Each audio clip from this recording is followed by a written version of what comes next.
This is the fifth installment of Physiology Raw, Real Authentic Without Cuts. We're going to be answering first essay question for exam 2. So I have the question set up so I can read it. Describe the molecular characteristics of the contractile filaments found within the functional unit of the skeletal muscle cell, the sarcomere. So I'm going to over here. Sarcomere. All right, let's use some colors. So I'm going to start out with this middle section. This middle section is the myosin and has all these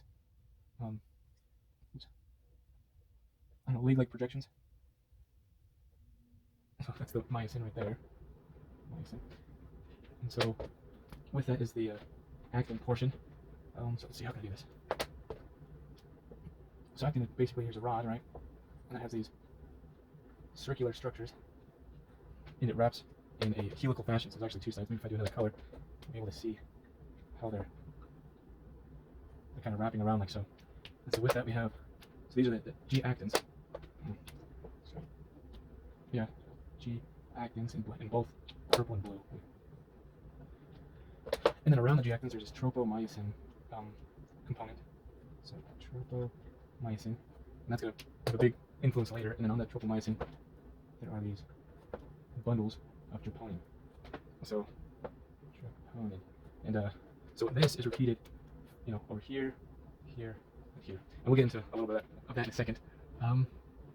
Describe the next part, which the action found within the function. So troponin is bound to the tropomyosin. When calcium attaches to the tropomyosin, it'll have a conformational shift, shifting the tropomyosin, and it will reveal these are binding ports. There's a bunch of binding spots all over the G actin, and then the heads of the myosin will interact with those binding. But we'll get that into that in a second. First, these tropomyosin require calcium ions to bond to them to create a conformational change that will pull back the tropomyosin from the binding spots in G actin. And so to do that, we need to get calcium into the cell. So let us talk about that for a second. Describe the mechanism by which an action potential in the sarcolemma results in the release of calcium from the sarcoplasmic reticulum, followed by a description of the molecular mechanism of the contraction. So we'll do that in a second. Let's start out with this. Set the stage for that. So we have a neuron coming down. Yeah, neuron coming down. It'll have its vesicles. Here's the neuromuscular junction. Neuromuscular junction. Right here has a ligand gated Na channels. And so part of the structure of the sarcomere, right? Sarcomere is it has these T tubules so they're just like these deep ridges.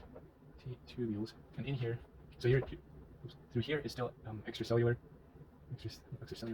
fluid, right? And then inside the cell, intracellular fluid, it has these little what do you call it, proteins that are connected. Okay, so let me just keep trying real quick.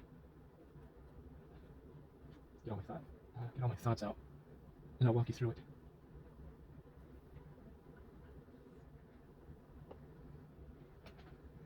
All right, so I got this. Classic ports. All right. Okay, I think that's good. So the neuron will send down a signal, action potential, and this will open a calcium bolus gated channel going down. So calcium will go into the neuron, doing the protein spindle ordeal. So it will release one of these vesicles, and these vesicles hold acetylcholine, right? So these acetylcholines will bind to the ligand gated sodium channels. So I'm going to draw sodium Na+. When I'm going to here, this will cause the that classic membrane potential, triggering other Na+ channels, and of course there's the potassium channels. Yes, those go out, and sodium of course goes in. So just that membrane potential traveling across the membrane until it gets to this protein. I think it's the C-type dihydroprotein. So DHP is it? Yeah, DHP. And then this is a voltage gated Ca++ channel. But this doesn't this isn't where the calcium gets into the cell. It triggers this protein, which triggers this other protein over here. So it triggers that, and then it's from the sarcoplasmic reticulum that all that sweet calcium gets out into the the cytoplasm or whatnot. Yeah, so it's not extracellular calcium that affects this situation. It's the sarcoplasmic reticulum that holds calcium, and this one actually has this little this sarcopump, and that's how it'll reuptake the calcium when it gets in there. This is where the sweet stuff is. Okay, so release it from there. So followed by the description of the molecular mechanism of the So now I'm going to use this drawing over here. So I'll come back to this. So now that we have all that sweet calcium binding to the troponin, which moves the tropomyosin away from the G-actin bonding sites. Let's see, what's the best way to... So we got just a rough sketch. So this is the G-actin stuff. G-actin. Oops, okay. So the myosin right here. Okay, so now we got... So this is just a rough sketch of the G-actin. We're assuming that all this stuff is moved, so the bonding sites for the G-actin are nice and open for us. So we'll see. Going into... I have enough room. Let's see. So the calcium binds that goes in, the myosin head will bind to the actin, and so this binding releases heat. All right, then so this is the cocked, right, the cocked position. So then because it's bound like energy, there's a conformational change in the ADP and the P get knocked off. I think the P goes first, and the ADP. So now we have this myosin head, and it just moved, right? So I'm gonna make little action lines. So this just moved, pulling the actin, together. So this would be still see that down there? Uncocked position. And so we get another ATP molecule running into the situation, and that's going to will actually cleave it. The energy to form that bond will cleave it, giving enough energy to dissociate, right? And then we have phosphorus going back on, and that will complete our cycle. It'll hydrolyze. The ATP will hydrolyze turning into this thing again. So now it's ready to again bind to the G-actin site, so it could do another pull. So if you can imagine, this is the myosin, this is the G-actin. Oh, that's kind of weak, huh? So I bind to it, let it pull, let it bind and pull, bind and pull. So that's what it does. But as you could, let's see, discuss the various sources of energy utilized by muscle contraction. So as you can see, there's a lot of ATP being used every time every time a myosin is contracting and pulling the G-actin closer, it's using up looks to be about almost 1 or 2 ATPs. So we have to talk about where all that energy is coming from. Let's get rid of some of this. This one. Okay. ATP sources. So the first source of ATP available is the easy stuff. It's just ATP in cytoplasm. So, there's just that ATP floating around in there. Maybe residual from other situations, but what is it called? Cytosidic, right? Cytosidic ATP. And so this is going to last about 5 solid seconds. 5 seconds of this going on. So after 5 seconds, this is all used up. And then we have creatine phosphate.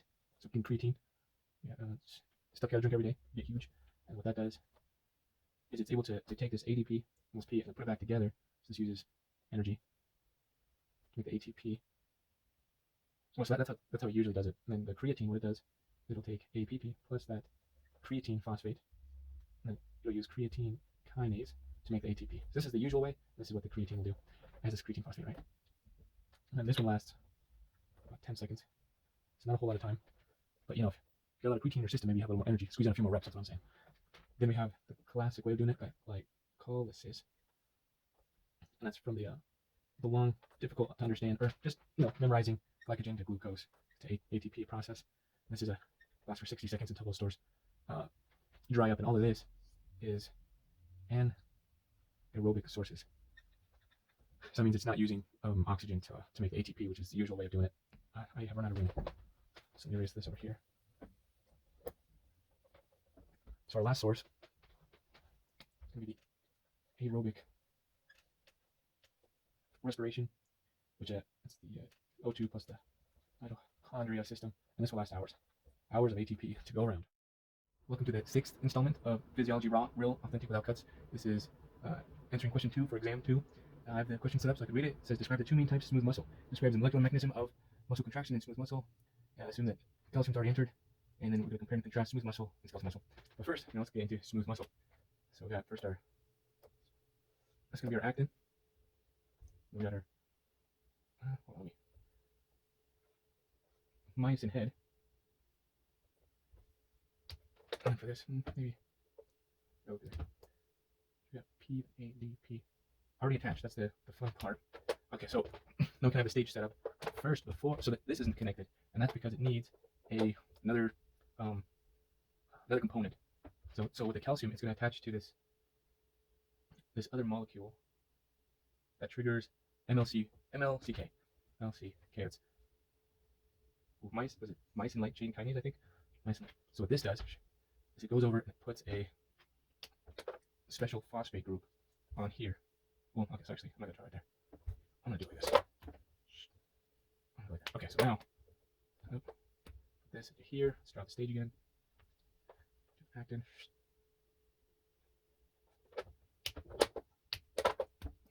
Oops, dang it. Got a lot of markers going on this time. So P and ADP. And P right here. So notice this time that the myosin is connected to the actin because this phosphate says MLCK. Yeah, MLCK went in, dropped off a myosin onto dropped on this phosphate onto this myosin. That released heat, but also gave the myosin energy to bond with the actin. Notice this time the actin does not have no troponin and no tropomyosin, so there's nothing blocking the myosin from bonding directly with the actin. It just needs a little bit more energy to get it done. And that's where the phosphate group comes in. The next stage is to pull these phosphate and ADP off. This will, oops, oh man, gotta keep color coded. P and ADP. So those will pop right off. And this is the power stroke. Yeah, oops, power stroke. That's it. The P is still connected there. So that's the power stroke. So to reset it, we have another ATP join the mix. That'll kick off the. Oops, dang, come on, So that will allow the myosin to disassociate from the actin. Let me keep drawing our situation. P, ADP. And then we still have this P on here. And so really, what we could have is then it'll go straight back to here, and the cycle will continue. And that's called the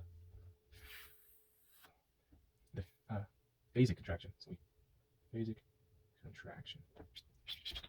Or what we could have happen to reset it to this is we have another enzyme, MLCP, will come in. And that will actually break off this phosphate, so the phosphate falls off. Without that phosphate, the myosin can't bind to the actin anymore. And this MLCP can be deactivated with this Rho kinase. So if Rho kinase, it'll turn off this, and then so that way it'll keep doing the phasic contraction. But if MLCP is around, chances are that the phosphate will fall off, like it'll come over, bite off the phosphate, and so the myosin can't bind to the actin anymore. So that's one form. So in this situation, yeah, in the phasic situation, MLCK is in higher concentration than MLCP. So this is in higher concentration than this. But what if we flip that around? So I'm not going to erase everything, I'm just going to erase a few things.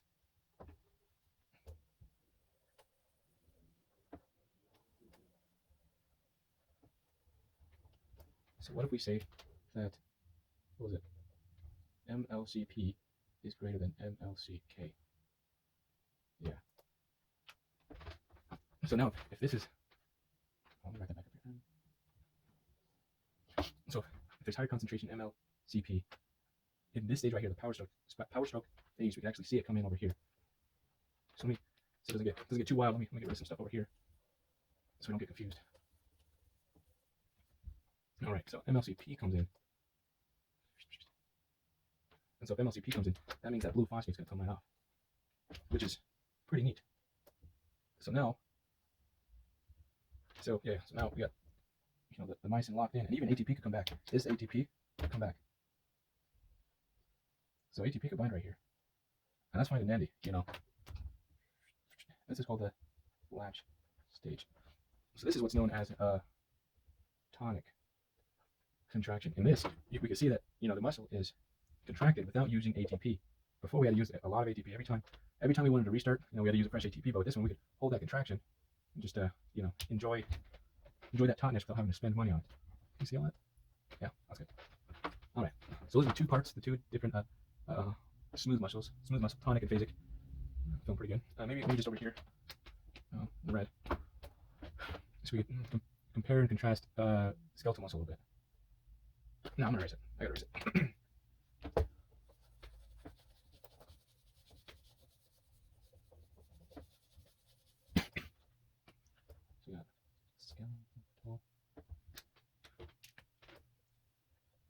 smooth. And both. So they both are going to have that myosin, actin, of course. They're both going to require calcium to start it in different ways, of course. They're both so use some ATP, so some form of ATP to make sure everything keeps running.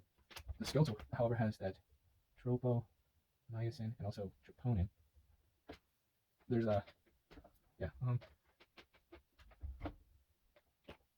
so there's like a constant flow of calcium is required for this. Okay, I think that's pretty good for that. Smooth muscle, on the other hand, has two different, so tonic and phasic. It requires that MLCK to start, and then MLCP can make it go tonic, It requires more ATP if you do it this way, then less ATP if you do it this way. So that's pretty neat. And those are also, these are ways to help regulate, the whole contraction ordeal. So I'm just making sure. Yeah. Is there anything else with that? Let me think. Oh yeah. So remember over here, it's called colmodulin. This is what calcium will bind. Let's go with it. Calcium will bind to that, and this actually activates the MLCK. Calmodulin is what activates MLCK. So that's pretty important stuff right there for the smooth muscle contraction. You don't see anything like that for skeletal muscle. I think that's so what also helps regulate this is ATP sources. And that's a big deal that helps regulate skeletal muscle. I'm sure some of those sources are also coming over in this direction, but smooth muscle has these other forms of using ATP. So yeah, I think that's pretty much the whole discussion for the different muscle types. So I'm gonna leave that there. That's all I gotta say. All right, welcome to the 7th installment of Physiology Raw. We're gonna be talking about, this is for exam 2, question 3. This one will be broken up into parts. You'll see there's a couple ideas I have to cover, somewhat unrelated. But, all right, so we're gonna start out. I got the question set up so I can read it. So the first one's talking about muscle spindles and the Golgi tendon. Muscle spindles. So we're gonna start out with muscle spindles. There's actually two schools of thought. Two classes of the muscle spindles. There's the nuclear bag fiber and then the nuclear chain fiber. So both of these use afferent signals. That means afferent going back up to the brain, or the spinal cord at least. That's where they're going to send their signals, and then they're going to receive other signals. Actually, let me do this in a different color. There's some muscle fibers surrounding at least the nuclear bag that receive these gamma signals to tighten up. That's not gamma. I don't know what that is. Gamma signals, and then this will hold tension, because the main idea for these guys is all about tension. Let me do this in some other colors. Helps separate it out a little bit. Okay, so we'll start out with these. So as you would imagine, there's a bag portion to this. What am I doing in blue? Come on, I'm doing purple. There's going to be a bag portion to this fiber, and let me do this. And then around this bag there are receptors that are going to send that afferent signal back up to the spinal cord. So this does it through group 1A neurons. That's what it sends out. All right, so what this does is it registers response to the rate of stretch in a muscle. So for example, here's like a little action potential chart, right? Action potentials. And so if we have our, bicep here, this is the bicep, and we're going this way. And so now that it's stretched, during the stretch, this is before the stretch, and then during we'll send a lot of signals through the neuron, and then once it's at rest again, it'll slow down the signal count. And so the reason why it slows down the signal counts is these gamma signals coming back. So gamma signals coming back and then tightening up these section right here. This will keep a certain tension on the bag. Right? Describe. Yeah, muscle spindles. All right. Yeah. Okay, I'm gonna cover that. So these chainers are a little bit similar. They have these group, I think it's 2 neurons. Group 2 neurons, and they don't have a bag. So what they do is let's get that bicep back out. So here's the action potential over time. We got our bicep here again, and then it's gonna go down to a stretch. Let me make that a little bit more obvious change. So a larger stretch. So at this portion, it'll have a lot of action potentials, and then as it stretches out, the action potentials will get longer and longer, further spread apart. So what the nuclear chain fiber does is it helps us understand what our muscles are doing, if they're contracted or relaxed. So it helps us with their proprioception. So now that we got the framework set, let's talk about what that means for balance and things of that nature. So let me just erase this.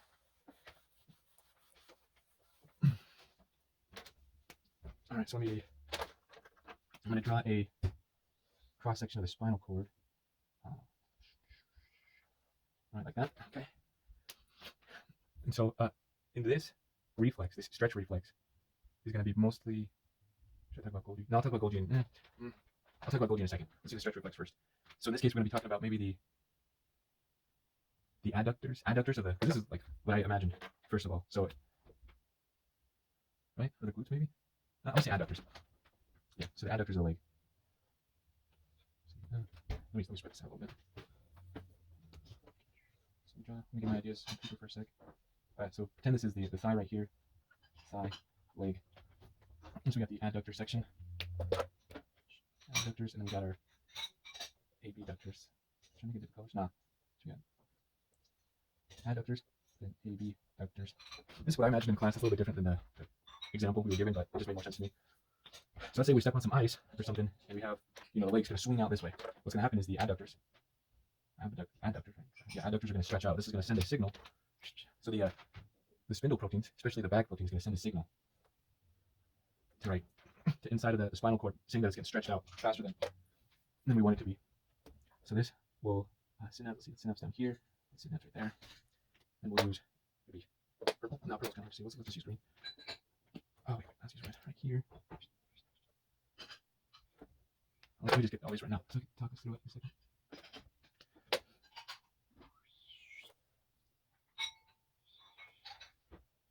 All right.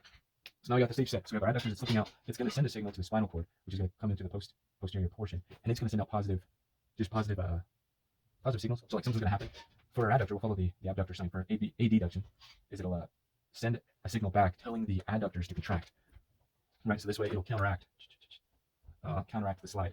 And on this portion right here, there's gonna be a positive signal, and then there's like this little intermediate neuron that's gonna make it negative, so it's gonna inhibit the abductors. So it's gonna like let them relax, and then tighten. And so instead of just slipping out this way, or instead of the adductors pulling in super hard and then hurting the abductors, these will relax, these will tighten, and so we're gonna be able to correct the slide, like the slipping out, instead it'll go back in nice and smooth. All right, that's pretty good. This also happens with reflex in the knee. I guess this would be worthwhile to point out. So got our knee section right here, so the thigh, and so if we whack this tendon right here with a little hammer,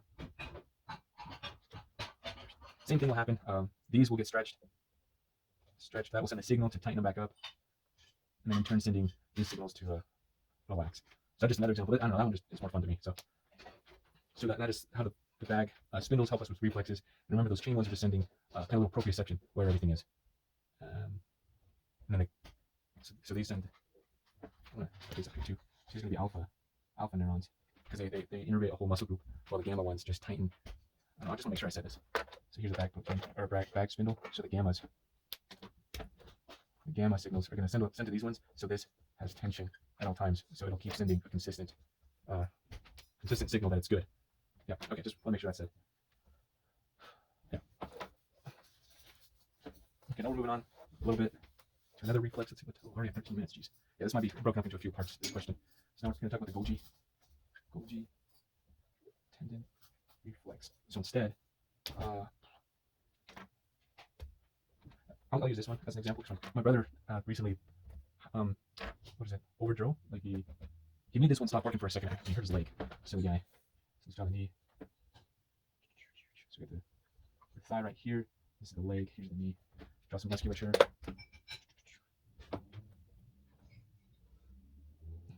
right there. So we have quads and hammies. And so what a Golgi tendon actually lies is the tendon right here. Geez. Maybe I'll actually use this. Let's see if we can see this color any good. So it lies in the tendon right here. This is going to send signals out. Let me draw the spinal cord again, so we can understand what's going on. So this one's going to send an afferent signal to this back section here, the dorsal synapse in two spots. Let's see. Here's that negative. Let's have them run back with green. Let me just get my ideas out real quick. All right. So the Golgi tendon is designed to make sure that we don't hurt ourselves. So muscles can contract to the point where it'll start ripping stuff up, like bones, and just hurt us, or hurt the tendons themselves. That's what my brother ended up doing. He actually damaged the tendon in his was it rectus femoris to his knee, to his patella and such. And so it'll send a signal to the spinal cord, and then this is negative, and this actually. So it'll say to the like a quad in this case, since it's this tendon, it'll send it relax right here, relax, and this one will tighten. Yeah, send a signal to tighten up the hammy, but relax the quad, so it'll. Or, I mean, in some cases it doesn't tell the hammy to do anything, so this is only sometimes.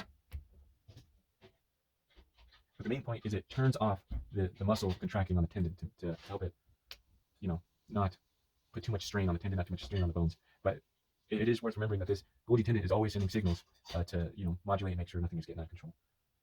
All right, so that's the Golgi tendon reflex. I think it's worth saying that the fibers it uses, the neurons it uses, is 1B group. And like I said earlier, that's what my brother did. His central nervous system overrode this, so he was able to hurt his tendon because he's silly. He thought that was, that was the key to gains, I guess. But it really wasn't. All right, so we got one last reflex that it says that we need to describe: the stretch reflex and then the withdrawal reflex. So the stretch reflex is what we went over right before this. So now we'll do the withdrawal reflex. Okay, so this one I need to draw some stuff out. Right, that's gonna be a hand. Hot plate. I'm gonna draw this over here. So this is designed to help us get away from pain, right? Get away from painful, burning ourselves in this case, or stepping on a tack. I think it's the example used in the book. I'm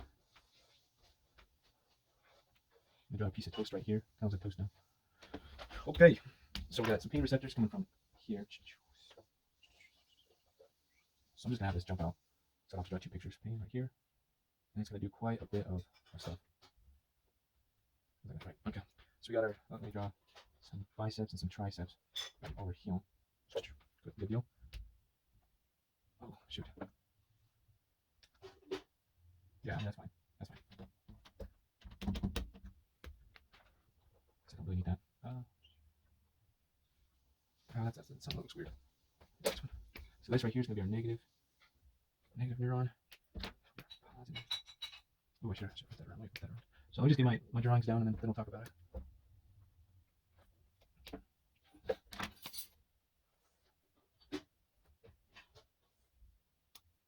Oh, dang it. I had it right the first time, didn't I? Okay, so we got our pain receptor sending signals to the spinal cord, to the dorsal horn, of course. And then so what that's going to do is it's going to turn on. It's going to turn on our bicep in this case, touch a hot plate, and then turn off our. Let me make sure there's not center. Okay. And then it's going to turn off our triceps. This way, we're able to contract. Oh, geez, come on. Contract this one, bring it up, and then relax. So it won't fight it. So like even the spindles inside this one will just relax it. So we're able to bring our hand up. And there's in the book it talked about this like cross extension. So let's say if we step on a tack, we'll have to do the opposite situation over here, like extend the quads and relax the hamstrings. So that way we're able to just draw a little stick person right here. So we're able to lift this one up without falling and extend this one down there. Get ready for like the weight shift and whatnot. But that's the withdrawal reflex. The pain will turn on our flexors, relax our extensors, so we're able to pull away or switch feet. And I think this is going to just be part one of this of question 2. So we're gonna follow up. So later we'll do part 2. Hopefully part 2 will be a little bit quicker. Welcome back to Physiology Raw. That's Real Authentic Without Cuts. This is part 2 of the 7th installment. So last time we talked about some reflexes. This time we're gonna complete question 3 for exam 2. So we talked about reflexes. Now we're gonna talk about chemoreception for taste and smell. So let's. I think I can do that pretty much on the same situation, because they are pretty similar. So with taste, it has these taste buds that are then, and within these taste buds, kind of in between the cracks and whatnot, there's that little chemoreceptors, just basic cells. Oh, I'll use green. Just blue for the taste cells.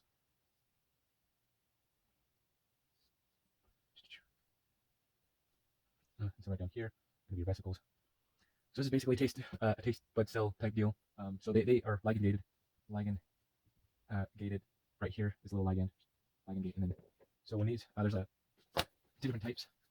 Well, let's talk about the taste. So sodium, salty, I guess we should say salty, and then I think it's the sour. So sodium, yeah, so salty. Let's say sodium coming from the food that we're eating, I think it just comes directly into the cell, or yeah, like it probably seems like ligand gated ionotrope. So sodium is able to pass right through. Same thing with sour. Sour will activate this receptor, and then that will cause the action potential. With both of these, actually, maybe in a second. I'll do that in a second. So that'll go in. That'll cause action potential to go up, and then once it reaches threshold, this vesicle will leave the cell and then act on a neuron receptor and send that up. And then there's also, to finish off this, there's going to be that sweet taste. It's bitter as well, and then that savory, or I guess people are calling it umami taste. All these three are G proteins. They have a G protein mechanism. So like carbs for like sweet, I guess they would bind to the receptor, and that will trigger some kind of G protein action. Over here, and so for these to bond, they have to be in some kind of aqueous solution, so like the saliva. Same thing with the smell. There's a kind of like a palate of sorts on the roof of your nasal canal that will allow things to allow things to dissolve. Right, that's what I'm looking for, dissolve. And so this same thing. I'll draw this kind of upside down. So we got a kind of specialized receptor vesicle. Here's like a little receptor. Receptor. And so a smell molecule, it's going to bind to that receptor and activate a G protein, and then that will cause, I think it's actually, we learned a little bit more about this one, adenylate cyclase, which will produce cyclic AMP, and then that will, that's a secondary messenger that causes cation channels to open, and also Cl chlorine channels. So these go inside, while the chlorine will go outside. That depolarizes the cell, allowing these vesicles, to release their sweet neurotransmitter onto a neuron of some sort. That'll send the action potential forward. Interesting about these ones is they're not. So these two cells don't work as action potentials like normal. They have a zero, negative. They just have a graded potential. So it'll go up and it'll stay up, and then it'll like go down once there's no more ligands to bind to the receptors. So I'm gonna smell ligand. So it doesn't have. I guess it doesn't start from all the way down there. And so it'll go back up. Maybe it gets a little bit up, but not all the way. And so just when it passes this threshold, that's when the vesicles could go over, but it doesn't have that up down, look to it. It's a graded action potential. Graded action potential. Good deal. So let me erase this, and then we'll talk about the last part, question 3. That's going to be talking about the ear, hearing. So to finally describe how energy carried by sound waves turns into mechanical vibrations, fluid waves, chemical signals, and finding action potential for the things to hear. Whatever. Okay. Start out with a little. Let me get this over here. So we got to follow the sound wave. Here's the ear, I guess. And a tunnel, ear canal. Get my ideas going. So then there's the another thing like here.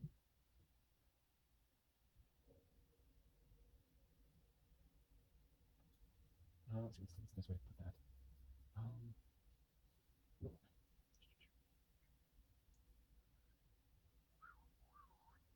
yeah, actually, let's get that down there. All right, let me just draw this out to get my ideas going.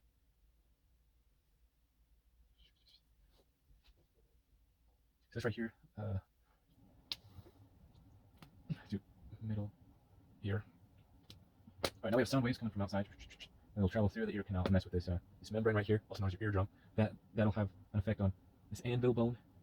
Has a special name, anvil, or no, sorry, that's the hammer, anvil, and the stirrups. And the stirrups has this piston action that has this, manipulates a fluid in here. So maybe a little bit more clear. So the sound waves turn into mechanical vibrations through this eardrum. The hammer, anvil, stirrups. And the stirrup takes that mechanical and makes waves in this fluid. Yeah, okay. Now we're going to zoom in a little bit on this fluid to see what's really going on here. So this is how we did it in class. So let me just draw this out, get my ideas before trying to share my ideas while I'm still doing it. So there's this idea.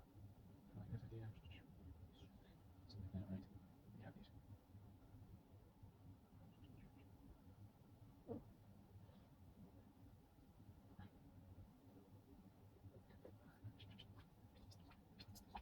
All right, and so this is the tectoral membrane.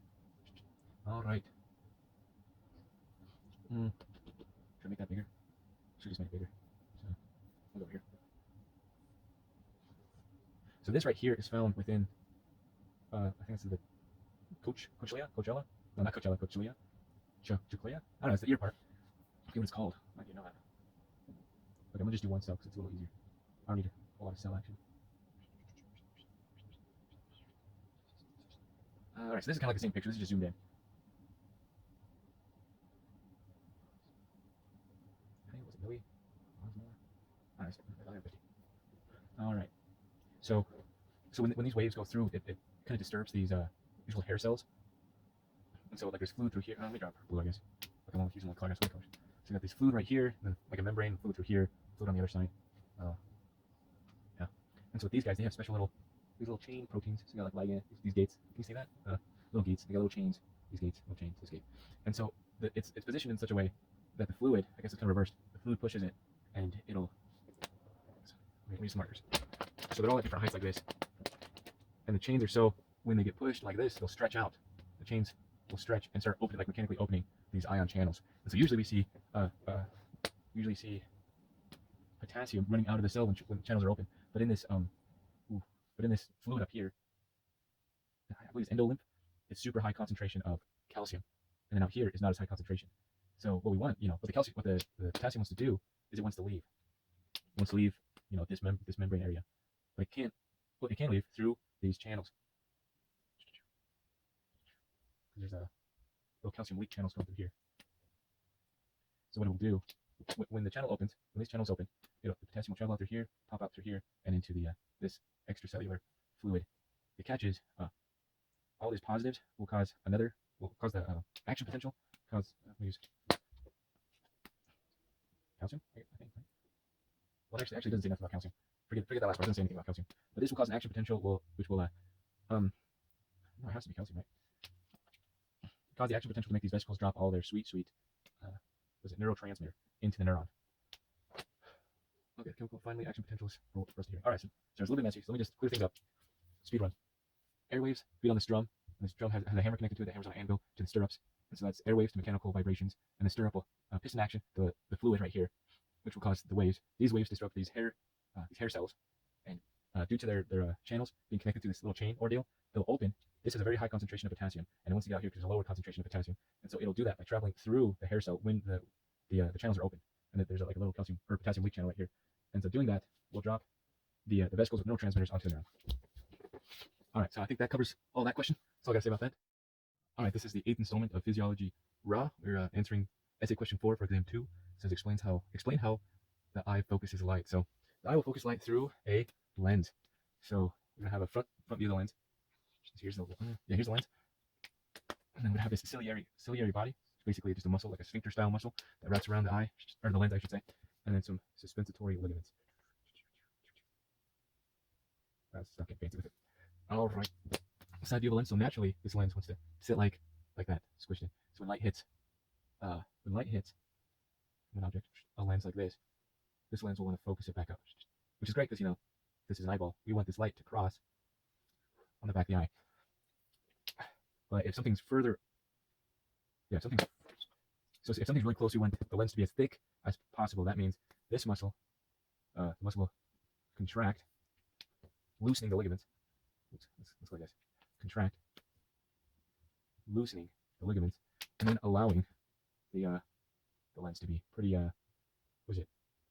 convex, right? Yeah, convex. So convex. Oh, now something's further away, the muscle will relax. The ciliary body will relax. This will tighten the suspensory ligaments, and this will cause, it won't go concave, but it will be less convex, and so that will allow. We do this. So that means that the light won't focus as quickly. So maybe it'll go like this actually. But if something's really far away, then it'll line up with the back of the eye. The idea: get the light going through the lens to line up with the back of the eye. Ciliary body. Okay. Describe the type of photoreceptors and explain how they convert light into electrical. So I've been working on this. I'm gonna go pretty in depth on the situation. Let me get some drawings down. Maybe I go a little step by step. We'll see how we go. So yeah. No, I'll do it this way first. Let me use different colors. It's getting boring. So we got a cone. I don't know. That's what the cones look like. There's the cones and the rods. Cones and rods. And so the rods just see black and white. Oh, that's red. And then these ones, that's super funny because then these ones see red, green, and blue. And so these ones will have The basic version, these ones, they have like retinol in them, or rhodopsin, which is retinol plus a protein, and so it'll trigger on or off. But these ones, they have like similar to rhodopsin, and so but this molecule will react to certain wavelengths. The red wavelength or the green wavelength or the blue wavelength, because they vary. Red's the longest and slowest. Blue is like a little bit fast, like a lot faster. And so that the molecule that triggers everything will just react to a different wavelength. So that's why I think the two types of photoreceptors. And so now I'm going to go through the whole mechanism of how that happens. So hopefully my black will be good for that. Get some room going. So let me just draw a few pictures, and we'll go side by side. That's how they do in class. Oh crud! Hold on. All right, so I just had to lock the door. Got family coming over. That I'm working on. In-laws. You know what I mean? And so this one has some subunits on it. Let me start getting some colors going.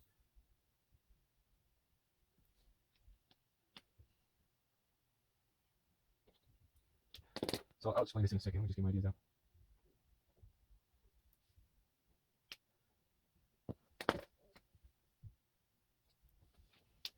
All right, just one more thing.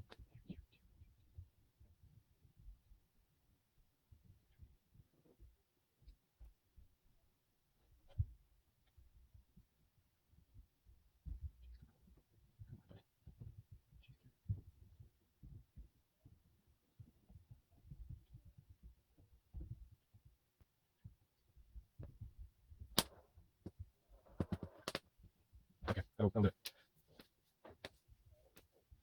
I'm gonna start using this black, man. It's running out of ink. Come on. All right. So how it all starts is we got this retinol, hanging out inside of this little square. And so when a light wave comes and hits it, it'll change this cis bonds into a trans bond, and that will have some kind of conformation to make this alpha, there's a conformation, right? Change conformation, make this alpha proton hop off, or alpha proton, this alpha subunit of the protein, hop off, and it'll go activate this PDE, or phosphodiester ACE, right? And so what that does, it'll get rid of this cyclic GMP, which is connected to a sodium channel.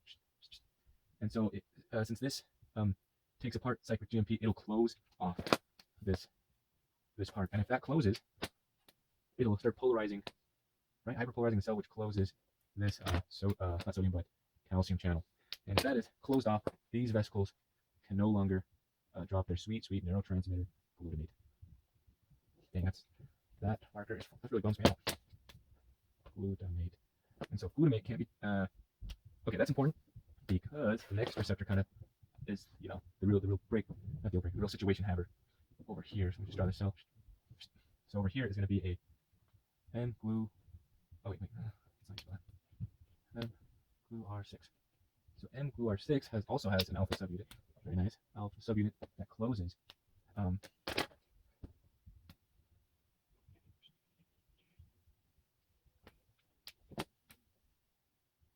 What doesn't like okay. So M-glu-R6 is an inhibitory receptor. So when it binds to glutamate, that will kick off an alpha subunit that closes a calcium channel. And so that calcium channel is closed. And then there's vesicles over here. Maybe, and then over here.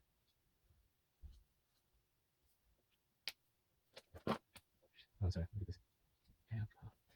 So if this calcium channel closes, then these vesicles can't be, exocytosis glutamate. And then this is an AMPA receptor that, is excitatory to glutamate, which will send the ganglion cell. Send the memory potential to this neuron that will trigger the brain. Okay, so let me just run through real quick. Retinol is changed from cis to trans, which makes this alpha subunit hop off to activate the PDE phosphodiesterase, which eats up cyclic GMP, breaks apart, which then closes the sodium channel, which then closes, and since the sodium, there's no more gradient potential, and that'll close the voltage-gated calcium channel, which makes the vesicles not be able to experience exocytosis.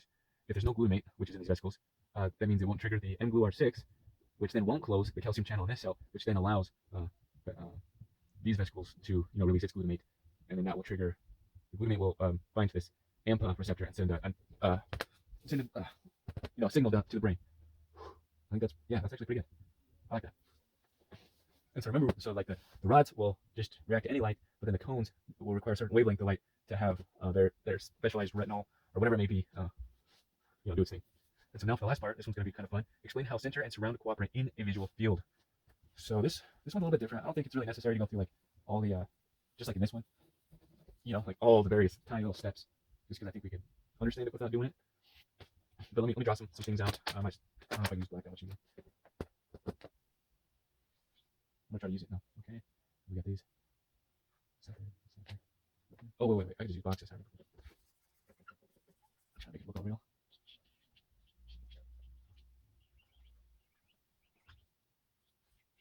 All right. Let me draw these rules.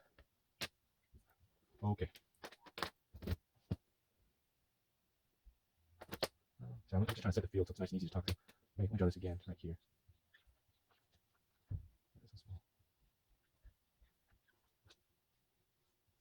I didn't label that last one too well. So that big cell that was over here, that's the photoreceptor. That cell that was in the middle is a bipolar cell, and the last one is that neuron cell. That's what we see here. Is these three are the receptor cells. These are new cells actually. These two are the bipolar cells, and here's the neuron. These are called horizontal cells, and they play a pretty pivotal role in this situation. All right, so now there's two types. This whole thing helps us see with high, what would you call that? Sharpness. That's what it is. Oops, I don't use that color anymore. So rules. These are kind of like simple rules. So it's named. Let me just write the named by what light does do bipolar cell, and two. It's nice. That's sour.